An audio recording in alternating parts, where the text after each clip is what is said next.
नमस्कार, Asian news में आपका स्वागत है और मैं हूं जर्नलिस्ट डॉक्टर हरीश चंद्र लखेड़ा। आप जानते हैं कि मालदीव भारत का पड़ोसी देश है और यहाँ पे चुनाव हुए हैं और चुनाव में वहाँ के नए राष्ट्रपति आए हैं और उनका नाम है मोहम्मद मुइज़ू। और ये सज्जन जो है, इन्होंने आते ही पहला बयान दिया कि भारत को वहाँ जो मालदीव में 70-75 के आसपास जो सैनिक है उनको वापस ले लेना चाहिए। इन सज्जन के बारे में ये बता दें कि ये पूरी तरह से चीन के समर्थक हैं। जैसे कभी इसमें नेपाल में KPS ओली जो प्रधानमंत्री थे वो चीन की गोदी में बैठे थे, वैसे ये सज्जन भी चीन की गोदी में बैठे।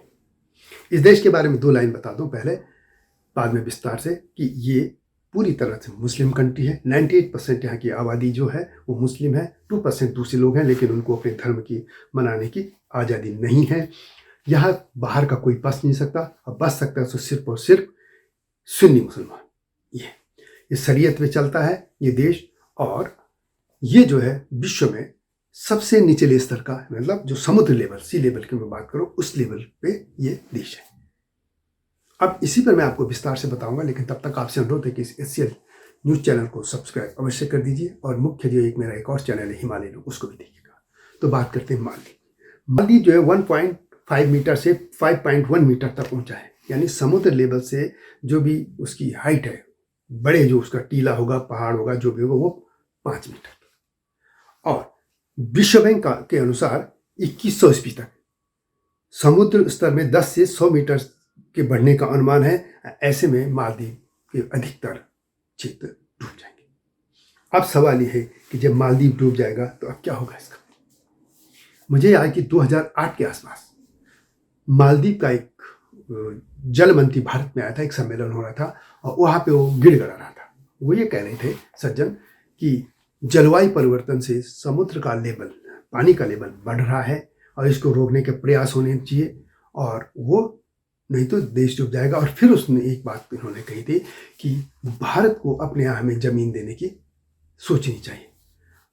उनके एक राष्ट्रपति तक, मिस्टर गयूम ऐसा कुछ नाम था, उन्होंने एक मुहिम चलाई थी पूरे विश्व में कि इस जलवायु परिवर्तन को कुछ रोकथाम हो ताकि वो मालदीव बचे। उन्होंने भारत और श्रीलंका में जमीन खरीदने की बात की थी, यानी वे अपने देश को जमीन खरीद कर बसाना चाहते थे। ऐसा कौन से मूर्ख लोग होंगे जो जमीन दे के दूसरे देश को बचाए। लेकिन क्या सवाल यह है कि पहला, ये देश भारत और श्रीलंका में क्यों जमीन दे रहे हैं, पाकिस्तान में क्यों नहीं दे रहे, आगे ईरान है, फिर से अरब के कंट्रीज हैं, वहाँ क्यों नहीं दे रहा, बांग्लादेश में क्यों नहीं दे रहा, लेकिन इनको भारत और श्रीलंका में चाहिए। लेकिन अब उम्मीद करते हैं कि यदि ऐसा होता है तो चीन इनको जगह दे देगा। तो अब बात करते हैं कि उन्हें सैनिक जो हैं वहाँ भारत के वहाँ क्यों गए हैं। भारत में जो पिछले राष्ट्रपति थे उनके साथ भारत के अच्छे संबंध थे उस दौरान, तो वहाँ पे कुछ हेलीकॉप्टर दिए थे और कुछ एक जहाज भी दिया था उनको चलाने के लिए और ऑपरेट करने के लिए और मरम्मत के लिए। ये सैनिक वहाँ गए 70, क्योंकि वो पूरा इलाका है जो वहाँ पे एक समुद्री जो रास्ता है वहाँ से गुजरता है, इसलिए भी गए थे। अब ये सज्जन कह रहे हैं कि इनको वापस भेजो। अब ये तो दोनों देश जाने कि क्या करना है उनको, कैसे करना है। लेकिन मालदीव में एक बार यहाँ पे तख्ता पलट हो गया था और तब भारत के ये जो आगरा से पैराशूट की बटालियन गई थी और उन लोगों ने फिर कुछ घंटों के भीतर सत्ता बहाल करवा दी थी, क्योंकि मालदीव में ये भी होता रहता है। अब ये देश सवाल है कि चीन के चंगुल में कैसे हुआ, थोड़ा इसकी हिस्ट्री में जाना पड़ेगा। ये माना जाता है कि यहाँ पर जो लोग हैं ये कुछ श्रीलंका से और कुछ दक्षिण भारत, खासतौर पर तमिल और मलयाली, ये लोग वहाँ पे गए और वो बसे। 11वीं शताब्दी तक ये पूरा देश पहले हिंदू में था, फिर कुछ दिन बौद्ध बना, और फिर उसके बाद जब अरब के व्यापारी उधर आए, उस रास्ते से आते थे, तो उन्होंने इसको यहाँ पे इस्लाम का किया।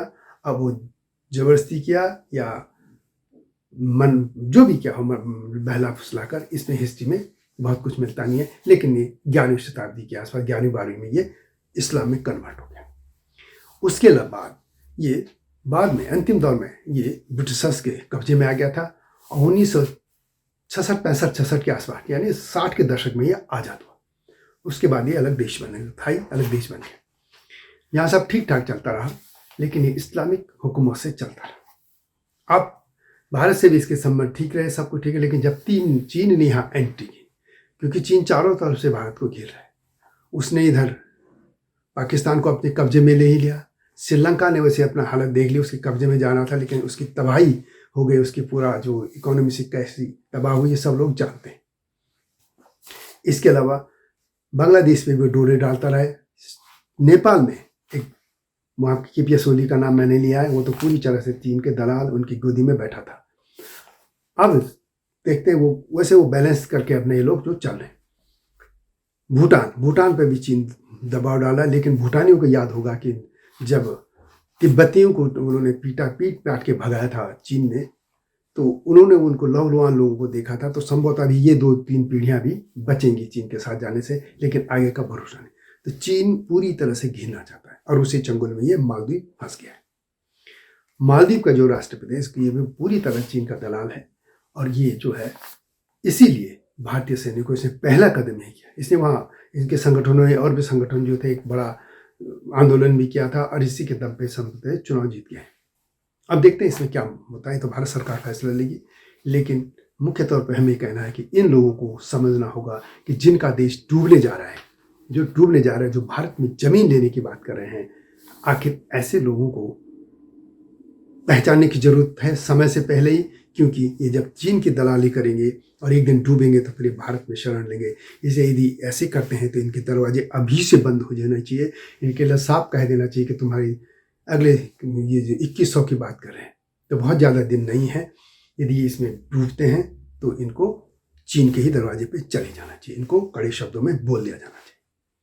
वीडियो कैसे लगी कमेंट में से लिखें और चैनल को सब्सक्राइब करना न भूलना। मिलता हूं नए मुद्दे के साथ, तब तक नमस्कार।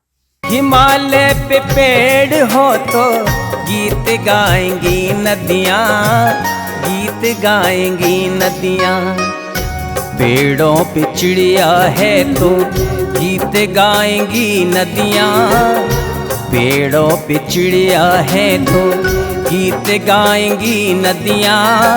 माँ की लोरी जैसे होते हैं नदियों के गीत।